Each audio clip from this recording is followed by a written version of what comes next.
Life is a big school. We all have to learn.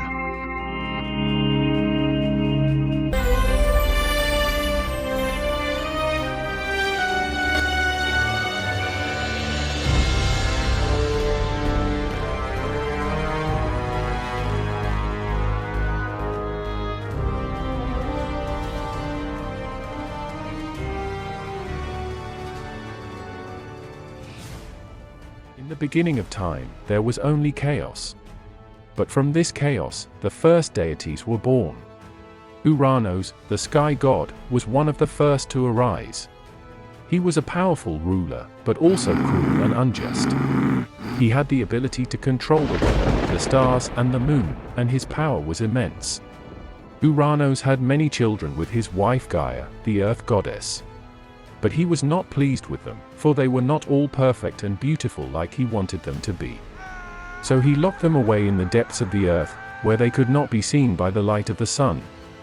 But one of Ouranos' children, Cronos, was determined to free his brothers and sisters. He knew that he could not do it alone, so he sought the help of his mother, Gaia.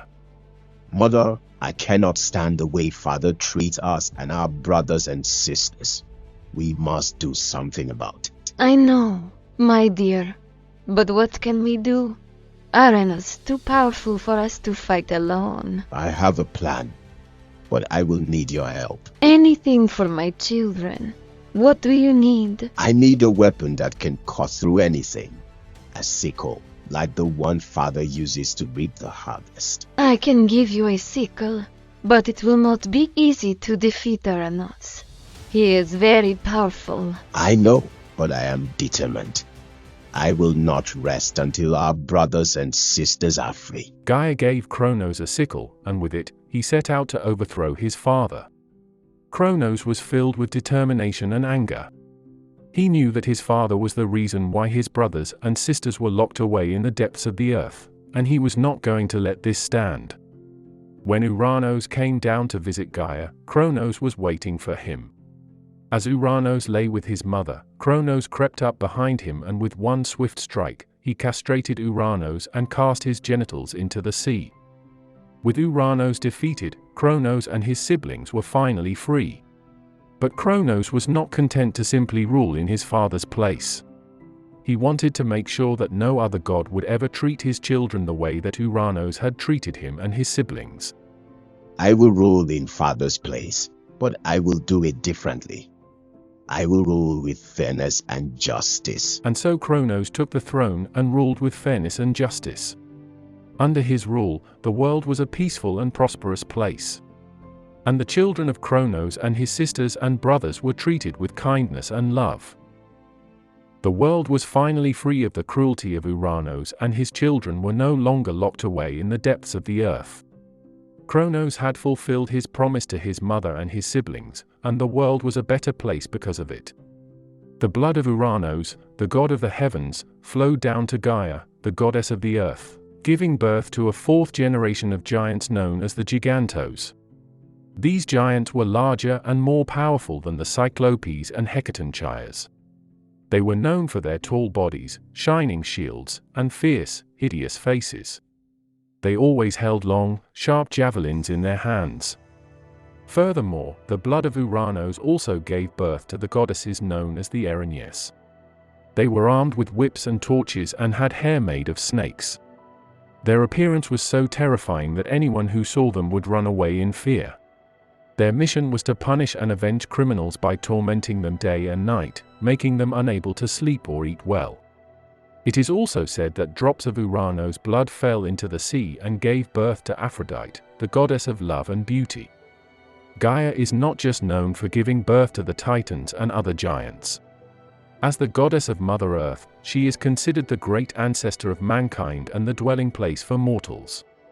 She provides them with nourishment and shelter, and when they pass away, she receives them back into her embrace in the afterlife. Gaia also had many love affairs, which resulted in the birth of many sea gods such as Neri, Phorcys, Thaumas, and Ceto, when she married the sea god Pontos. Similarly, her marriage to Tata resulted in the birth of the demon god Typhon, who was even more powerful than the previous generation of giant Hecatonchires. Additionally, some myths say that Gaia also gave birth to the Harpies and the Python. As the goddess of the earth, Gaia is also considered to be a nurturer of crops and trees, providing them with bountiful harvests. This is why she is also known as Carpophorus, meaning Gaia granted. She was widely worshipped throughout ancient Greece, and in sacred oaths, the Greeks often invoked her as a witness. The goddess of the night, Nyx, is said to have given birth to many harmful gods and goddesses to the world and humans. One of these is the goddess of death, Keres, who have black wings and sharp claws. They are known to land on battlefields to suck blood and eat the dead. They are different from Thanatos, the male god of death, who is also the son of Nyx. He is responsible for avenging the death of the unfortunate. However, the ancient Greeks also regarded Thanatos as the god of death. Another son of Nyx is Hypnos, the god of sleep and the god of dreams. Nyx also gave birth to the goddess of discord, Eris. Among her daughters, there is also a god of fight, who like her mother gave birth to many other harmful gods and goddesses such as fatigue, hunger, pain, chaos, fighting, robbery, and killing. The goddess of the dark night, Nyx, also gave birth to 3 sisters, known as the Moirai or Fates, who were responsible for ruling over the fates of gods and humans. The goddess Clotho held the scroll of destiny in her hand and spun the thread of life, while the goddess Lachesis examined it, and the goddess Atropos coldly cut the thread with her scissors, determining the destiny of each individual. Those whose thread was cut by Atropos' scissors would be forced to give up their sweet, mortal life and live in the underworld of Tartarus. Another daughter of Nyx is the goddess Nemesis, who is responsible for punishing and avenging those who commit crimes and uphold morality and justice. She is also known as the goddess who preserves discipline in life. She keeps an eye on those who are arrogant and boastful, those who try to surpass the gods, and those who abuse their wealth and power to harm others. The goddess Nemesis will not let such acts of extravagance, conceit, and bullying go unpunished. That is the story of the creation of the heavens and the earth, and the emergence of the gods who rule over it. However, at this point in the story, things are still very chaotic and unstable, with Cronos having seized the throne of Ouranos and ruling the world with difficulty. This sets the stage for future conflicts and struggles for power among the gods, leading to a dynamic and ever-changing world.